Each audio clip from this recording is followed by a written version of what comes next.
Hi, I'm Edward Wastnidge, and I'm co-author of this article alongside Shabnam Holliday. In this piece, Shabnam and I are undertaking something of a revisiting of former Iranian President Mohammad Khatami's idea of dialogue among civilizations. And we're doing this really in light of more recent developments in what we can broadly conceive of as global IR.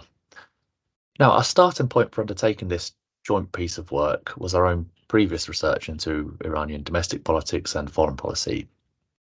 The political thought of Khatami was a key focus of both of our PhDs many years ago now, and also some of our subsequent research outputs as well. So Shabnam's explored different facets of Iranian identity within Khatami's political discourses, and parts of my own work have looked at the application of his thinking and of dialogue among civilizations in particular within the foreign policy arena.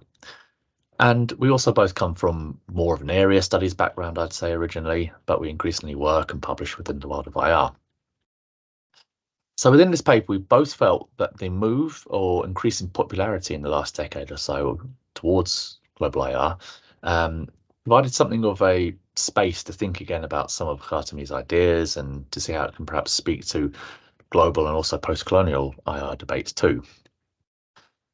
And as well as acting as Iran's first truly reformist president, Khatami can also be seen as an intellectual, social and political thinker in his own right too.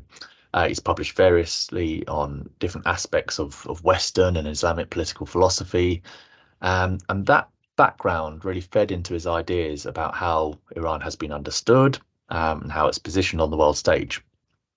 Now, the concept itself, it was partly a response to Huntington's ideas around the clash of civilizations, but actually it was also something else. It was a statement about Iran and even Islam's relationship with the so-called West. And so it's a key part of that kind of intellectual heritage as well that I've mentioned. And we're not really seeking to endorse his political views or ideas or anything like that in this paper. You know, it's really about emphasizing how these kind of ideas that I guess have historically been seen as constituting the so-called periphery of IR are actually just as important and are really in effect co-constitutive of what those in Western academia and Western IR have deemed as the international. So it's got very much a global IR slant to it. It speaks to the work of Acharya and Pinar Bilgin and others, but also refers to some of the claims that Murray has made around post-imperial IR as well. And there's a further interesting and related point here to be made about Iran's relationship to colonialism and the significance of Iran, because it was a country that was never formally colonized, but throughout its modern history, certainly in the 20th century, it was a hotbed of anti-imperialist and anti-colonial discourses, particularly that came to its ultimate realization in the revolution in 1979.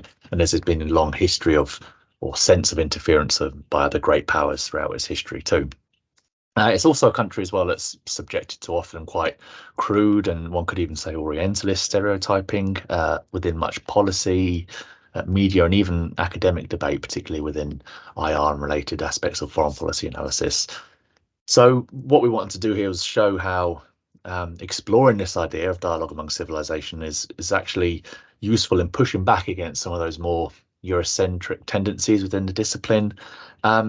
And it also highlights, I think, how these constructed boundaries between the ideas of East and West are actually really quite blurry in reality and are not so well defined. And so that's a key argument of the paper. We also have to factor in here when we're talking about these blurred boundaries that Iran has multiple heritages, and these predate European colonialism. We go right back to its own ancient civilization, which was contemporaneous with the Romans.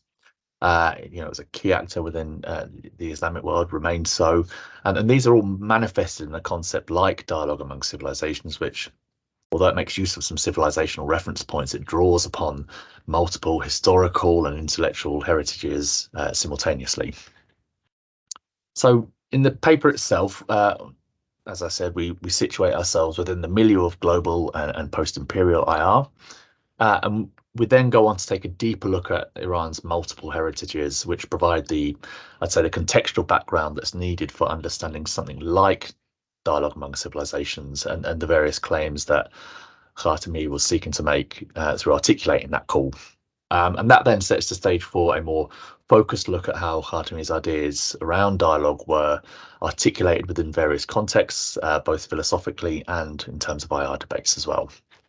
And ultimately, we're arguing that looking at this idea again through the lens of global and post-imperial AR, it actually highlights the blurring of boundaries, and it helps bring in the perspective of the so-called other into debates about the international, and also, I think complexifies and advances really our epistemological and ontological understanding of what we might deem as the West as well.